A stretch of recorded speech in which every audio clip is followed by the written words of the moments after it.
Olá, cursistas! Sejam bem-vindos. É um prazer estar aqui com vocês. Meu nome é Flávia Mendes Braga e trabalharemos a disciplina Segurança do Trabalho. Peço que em nossas aulas vocês estejam munidos de papel e caneta para que quando surgir alguma dúvida, vocês anotarem e depois postarem em nosso fórum Tira Dúvidas. Já aproveitando a oportunidade para dizer que vai haver um fórum Tira Dúvidas para cada uma de nossas aulas. Então, postem as dúvidas nos fóruns pertinentes à aula. Para que tenhamos um bom resultado, será necessária a dedicação de vocês nos estudos e nas salas virtuais. Mas também é muito importante que vocês leiam toda a apostila. Então, vamos começar? Esse será o conteúdo que iremos abordar na aula de hoje.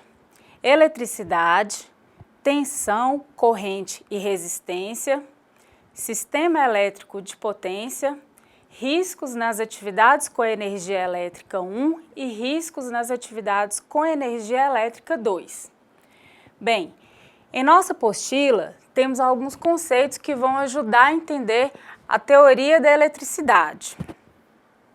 Para que podemos compreender os fenômenos elétricos, supõe-se um conhecimento básico da estrutura da matéria, do qual podemos resumir que toda matéria, qualquer que seja o seu estado físico, é formado por partículas denominadas de moléculas. Quando falamos em eletricidade, temos que falar em carga elétrica.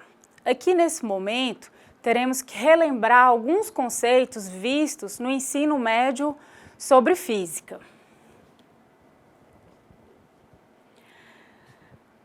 Na natureza, as cargas elétricas estão presentes em todos os materiais.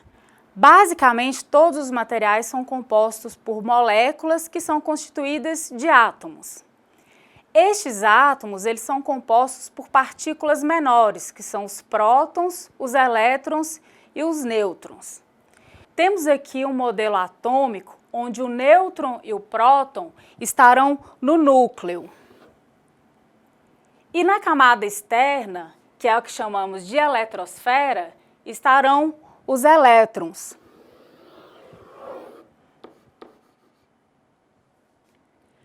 Sempre lembrando que os elétrons são as cargas negativas e os prótons são as cargas positivas. No caso aqui, os nêutrons, eles não possuem cargas, como o próprio nome diz, eles são neutros. Todo próton e todo elétron possui uma quantidade de carga, e essa carga ela é medida em Coulomb. Se pegarmos qualquer material na natureza, ele possui o mesmo número de próton e elétrons. Então, um átomo de hélio, por exemplo, ele tem 2 elétrons e tem 2 prótons.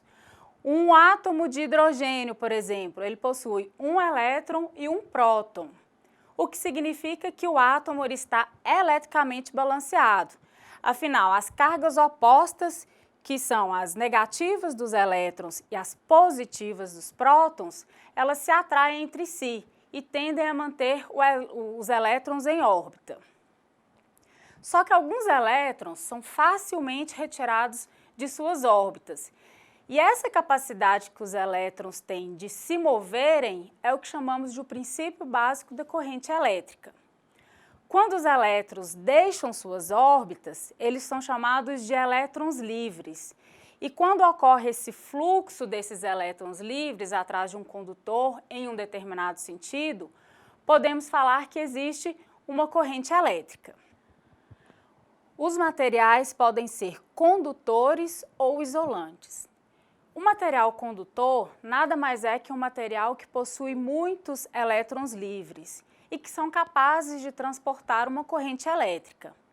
Como exemplo, nós temos o ouro, o alumínio, os metais, entre outros. Já os materiais isolantes, eles possuem poucos elétrons livres. E esses materiais são os que chamamos de não metálicos. E como exemplo, nós temos o papel, a borracha, a madeira, entre outros. Agora nós vamos falar sobre o princípio de produção de eletricidade. De acordo com as normas de segurança na eletricidade, existem diversas maneiras de produzir eletricidade, através de fricção, calor, luz, ação química e magnetismo. E estes estão entre os métodos mais comuns utilizados para fazer com que os elétrons fluam por um condutor. O magnetismo é o meio mais econômico de se produzir eletricidade, em função da interação da energia elétrica e do magnetismo. A energia pode ser gerada de forma mais econômica e abundante, da mesma forma que os motores elétricos podem ser utilizados para a movimentação de máquinas. A eletricidade é gerada quando um condutor é movimentado dentro de um campo magnético ou vice-versa, quando o magneto ou um ímã é movido dentro de um rolamento de condutores que é denominado de bobina. Falaremos agora sobre duas agências que são voltadas para a saúde e segurança do trabalho. Essas são as OSHA e NIOSH. São duas agências distintas com responsabilidades separadas. A NIOSH está alocada no Departamento Norte-Americano de Saúde e Recursos Humanos e é uma agência estabelecida para ajudar a garantir as condições de trabalho seguras e saudáveis para os trabalhadores, fornecendo a pesquisa, a informação, a instrução e a formação no campo da segurança e saúde ocupacional. A OSHA está alocado no Departamento Norte-Americano do Trabalho e é responsável em criar e executar regulamentos para a segurança e saúde ocupacional. As duas trabalham frequentemente juntas com um objetivo comum, que é de proteger a segurança e a saúde do trabalhador. Vamos falar agora sobre tensão, corrente e resistência. Quando entre dois pontos de um condutor existe uma diferença entre a concentração de elétrons, ou seja, de carga elétrica, podemos dizer que existe um potencial elétrico, ou então uma tensão elétrica. Quando os elétrons fluem através de um condutor, deve-se à ação de uma força chamada de força eletromotriz. E essa força é medida em volt. O instrumento que medimos essa força é chamado de voltímetro. Aqui temos a imagem de um voltímetro, que é um aparelho que realiza medições de tensões elétricas em um circuito. E a unidade representada é o volt. Para os elétrons se moverem em uma direção específica, é necessário que exista uma diferença de potencial entre dois pontos da força eletromotriz. O movimento contínuo de elétrons em um condutor passando por um dado ponto é conhecido como corrente elétrica. E a corrente elétrica é medida em amperes. O símbolo da corrente elétrica é a letra I, e a unidade de intensidade da corrente elétrica é o ampere, representado pela letra A. Então, corrente elétrica é um movimento contínuo de elétrons em um condutor passando por um ponto. O símbolo é a letra I. A unidade da corrente elétrica, que é o ampere, ele é reproduzido pela letra A. E o instrumento utilizado para medir a corrente elétrica é o amperímetro. O instrumento utilizado para medir a corrente elétrica é o amperímetro.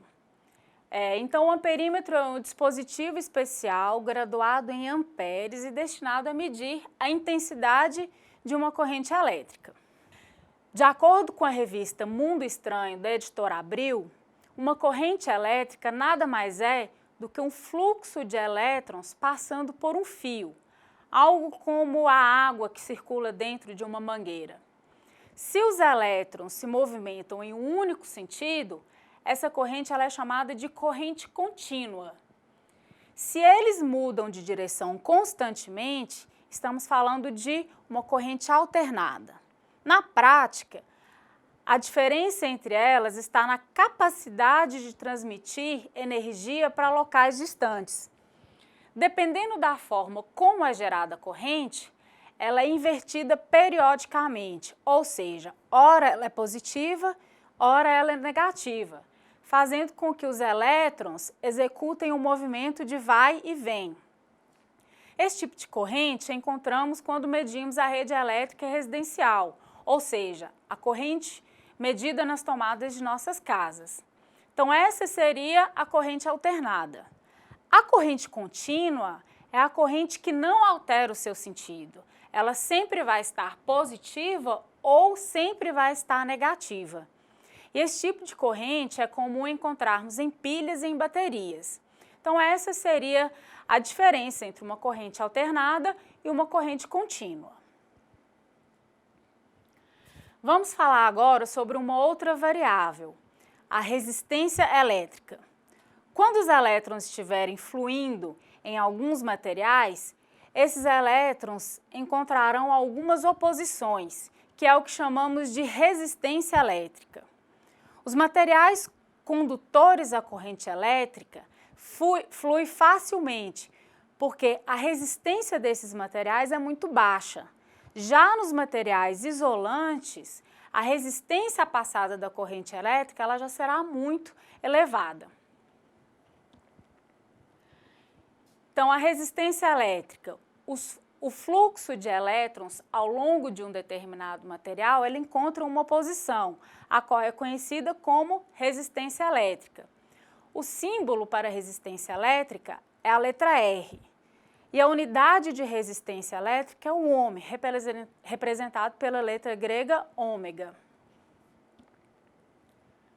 Então, temos aqui a imagem de um ohmímetro, que é o instrumento que permite medir a resistência elétrica de um elemento. Em geral, a resistência de um condutor depende de 4 fatores, que é o material do que ele é feito, o comprimento, a área transversal e a temperatura do material. Bom, sobre o material. Os diferentes materiais, eles têm diferentes resistências. Alguns, como a prata e o cobre, têm uma baixa resistência, enquanto que outros, como o ferro, ele tem uma maior resistência. O outro é o comprimento. Para um determinado material que tenha uma área de corte transversal constante, a resistência total é proporcional ao comprimento. Quanto mais longo o condutor, maior será a resistência. A área transversal. A resistência, ela varia inversamente com a área transversal do condutor. Em outras palavras, a resistência diminui com o aumento da área transversal. E por fim, a temperatura. Nos metais, a resistência ela aumenta com o aumento da temperatura. Para os não metais, acontece o inverso.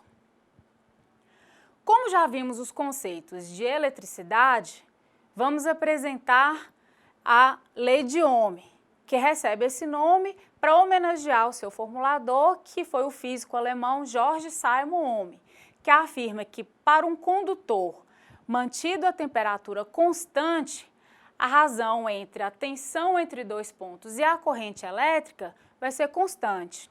E essa constância é denominada de resistência elétrica. Então, aqui está a lei de Ohm, onde é representada por essa fórmula, que a intensidade da corrente é igual à tensão, né, ou então a força eletromotriz, sobre a resistência. Nosso próximo assunto será sobre o Sistema Elétrico de Potência, o CEP. No Brasil, a energia elétrica que chega nos centros urbanos e na área rural para alimentar as indústrias, comércio e os nossos lares é gerada principalmente em usinas hidrelétricas.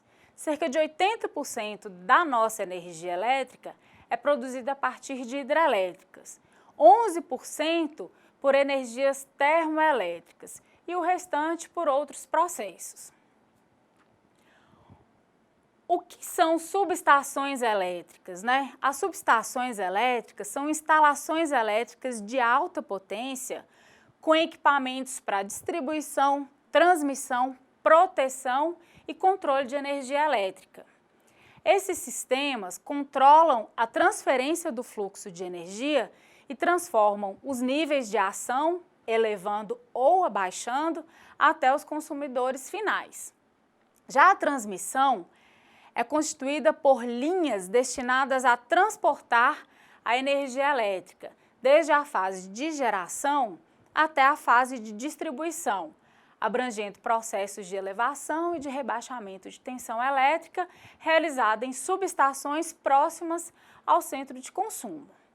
Na fase de distribuição, o nível de tensão é rebaixado e a sua qualidade ela vai ser controlada, sendo transportada por redes elétricas aéreas ou subterrâneas, constituída por estruturas que nós conhecemos como postes, torres, dutos subterrâneos e outros acessórios, e por cabos elétricos e transformadores para novos rebaixamentos e finalmente entregue aos clientes industriais, comerciais, serviços de residência, em níveis de tensões variados, que vai de acordo com a capacidade de consumo instalada em cada consumidor. Quando falamos em setor elétrico, nós devemos entender que se trata de sistema elétrico de potência e que engloba todas as instalações e equipamentos destinados à geração, transmissão, distribuição de energia elétrica, inclusive até a fase de medição. Devemos saber que o CEP trabalha com vários níveis de tensão, classificada em alta tensão e baixa tensão.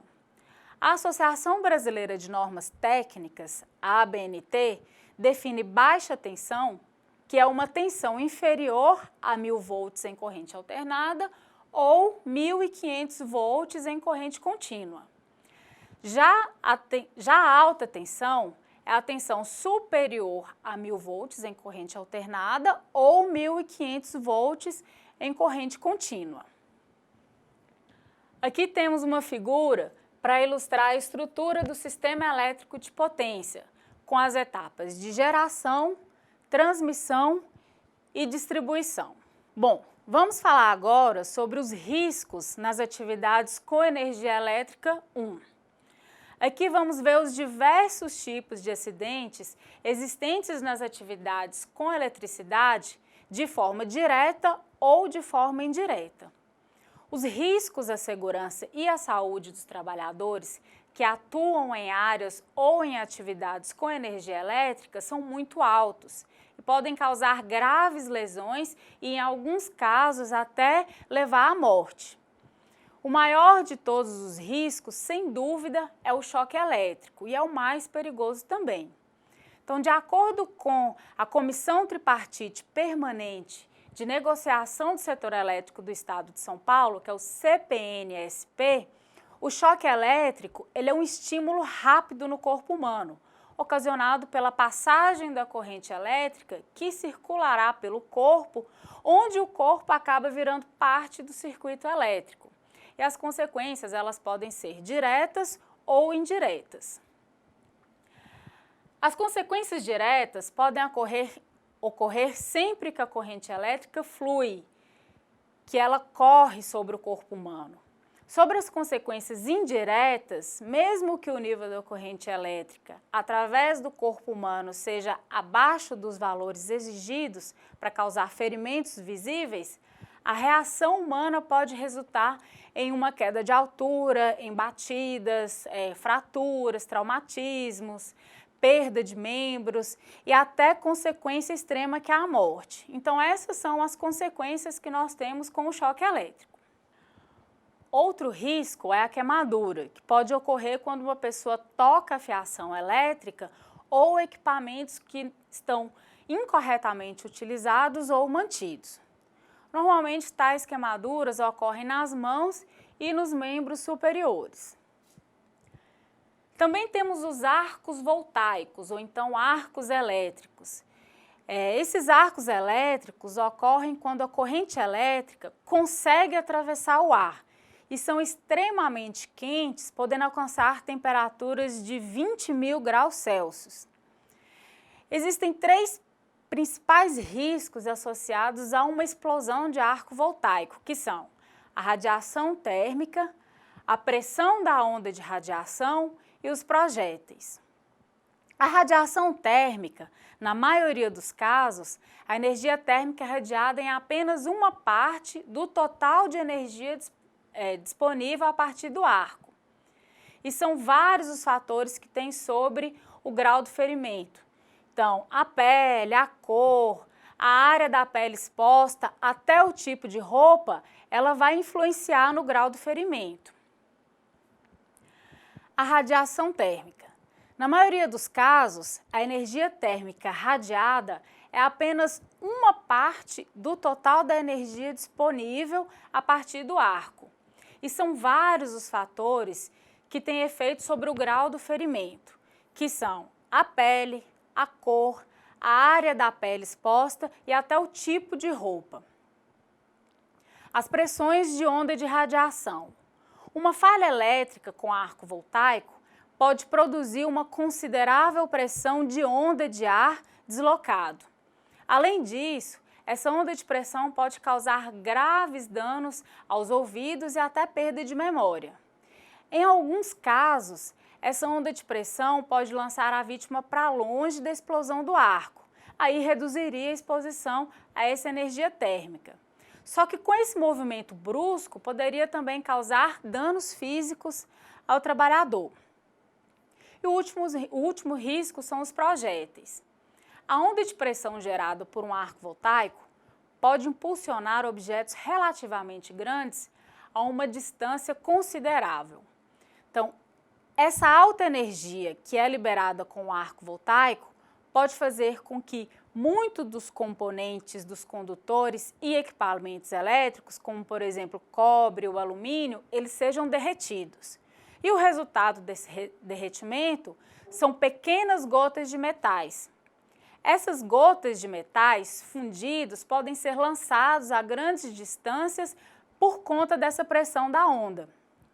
E mesmo que essas gotículas resfriem rapidamente, a temperatura dela ainda permanece alta por algum tempo, o que pode causar queimaduras em pessoas ou até mesmo em roupas comuns. Outro risco que os trabalhadores estão expostos nas atividades com energia elétrica são as explosões.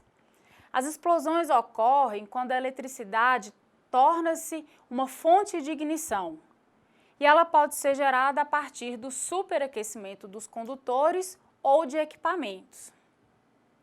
Por fim, temos os incêndios. A eletricidade ela é uma das causas mais comuns de incêndios, tanto em casa quanto no trabalho. As principais causas são equipamentos ou instalações elétricas defeituosas ou mal dimensionadas.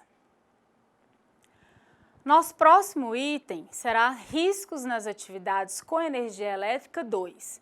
Vamos falar quais são os fatores que levam uma pessoa a sofrer um choque elétrico. Então, causas que determinam um choque elétrico. O contato com condutores aéreos energizados, contato com bancos de capacitores, contato com circuito primário de transformador e contato com condutores com isolação danificada. Contato com condutores aéreos energizados. Normalmente, o que ocorre é que equipamentos como guindastes, caminhões basculantes, ao tocar os condutores aéreos, tornam-se parte do circuito elétrico. Se uma pessoa estiver fora desse veículo, ou se o motorista, ao sair do veículo, encostar ao mesmo tempo no chão e no veículo, ele pode sofrer um acidente fatal e desencadear outros acidentes. Outra causa de choque elétrico é o contato com bancos de capacitores. Os capacitores são dispositivos elétricos que armazenam tensão elétrica. Embora desligados do circuito que alimenta os capacitores, a sua carga elétrica ela ainda é conservada num determinado intervalo de tempo. Daí a importância de seguir as normas de segurança referente a esses dispositivos, para evitar os riscos de choque elétrico. Outro cuidado é com o desligamento do primário dos transformadores, no qual se pretende executar um serviço. Um transformador ele é constituído de um enrolamento primário e um enrolamento secundário. O risco que ocorre é que do lado do secundário pode estar ligado a algum aparelho, o que poderá induzir no primário uma tensão elevadíssima. Daí a importância de aterrar o transformador e de se desligar os condutores do primário de um transformador. Por fim, o contato com condutores com isolação danificada. A película do material isolante que recobre os condutores frequentemente pode se deteriorar por ações diversas, quer seja por ações mecânicas, físicas, químicas e até biológicas. E o rompimento da camada isolante deixa exposto o condutor e, consequentemente, expõe ao risco de acidente com choque elétrico ou a ocorrência de um curto-circuito nas instalações. Essas diversas ações é o que nós vamos ver a seguir, que são as falhas de isolação elétrica. Os condutores de fiação das instalações elétricas, assim como a fiação dos equipamentos, são usualmente recobertos por uma película isolante. Essas fiações estão sujeitas à deteriorização por agentes agressivos, pelo envelhecimento natural ou forçado ou pelo uso inadequado dos equipamentos. Esses fatores podem comprometer a eficácia da película como isolante elétrico. Os vários meios pelos quais o isolante elétrico das fiações podem ficar comprometidos são calor e temperaturas elevadas, umidade, oxidação, radiação, produtos químicos, desgaste mecânico, fatores biológicos, altas tensões e pressão. Calor e temperaturas elevadas. A circulação da corrente de um condutor sempre gera calor e, consequentemente, o aumento das temperaturas. Esse aumento pode causar a ruptura de alguns polímeros, de que são feitos alguns materiais isolantes dos condutores elétricos. A umidade. Alguns materiais isolantes que revestem os condutores absorvem umidade, como, por exemplo, é o caso do nylon. Isso faz com que a resistência isolante do material diminua. A oxidação. A oxidação ocorre em função da presença de oxigênio, ozônio ou outros oxidantes na atmosfera. O funcionamento de motores e geradores produz arcos voltaicos, que por sua vez geram ozônio. O ozônio é o oxigênio que, em sua forma mais instável e reativa, torna-se um problema especial quando o ambiente é fechado. A radiação. As radiações ultravioletas têm a capacidade de degradar a propriedade dos isolamentos, especialmente a dos polímeros. Os processos fotoquímicos iniciados com a radiação solar provocam a ruptura de polímeros, tais como o PVC, a borracha sintética e natural, a partir dos quais o cloreto de hidrogênio é produzido. Essa substância causa, então, reações e rupturas adicionais, comprometendo dessa forma a propriedade física e elétrica dos isolamentos. Os materiais normalmente utilizados como isolantes elétricos degradam-se na presença de substâncias como ácidos, lubrificantes e sais. O desgaste mecânico. As grandes causas de danos mecânicos ao isolamento elétrico são a abrasão, o corte, a flexão e a torção do recobrimento dos condutores. O corte do isolamento dá-se quando o condutor é puxado através de uma superfície cortante. A abrasão tanto pode ser devido à puxada de condutores por sobre a superfície abrasiva, por orifícios pequenos, quanto pela colocação em superfícies que vibrem, as quais vão degradar o isolamento do condutor. As linhas de pipa em cerol, que são materiais cortantes, também agridem o isolamento dos condutores. Os fatores biológicos. Roedores e insetos podem comer os materiais orgânicos de que são constituídos os isolamentos elétricos, comprometendo a isolação dos condutores. Outra forma de degradação das características do isolamento elétrico é a presença de fungos, que se desenvolvem na presença de umidade. Altas tensões. Altas tensões podem dar origem a arcos elétricos ou efeitos corona, como quais criam orifícios na isolação, reduzindo assim a existência elétrica do isolamento. A pressão. O vácuo ele pode causar o desprendimento de materiais voláteis dos isolantes orgânicos, causando vazios internos e, consequentemente, variação nas suas dimensões, perda de peso e, consequentemente, a redução da sua resistividade.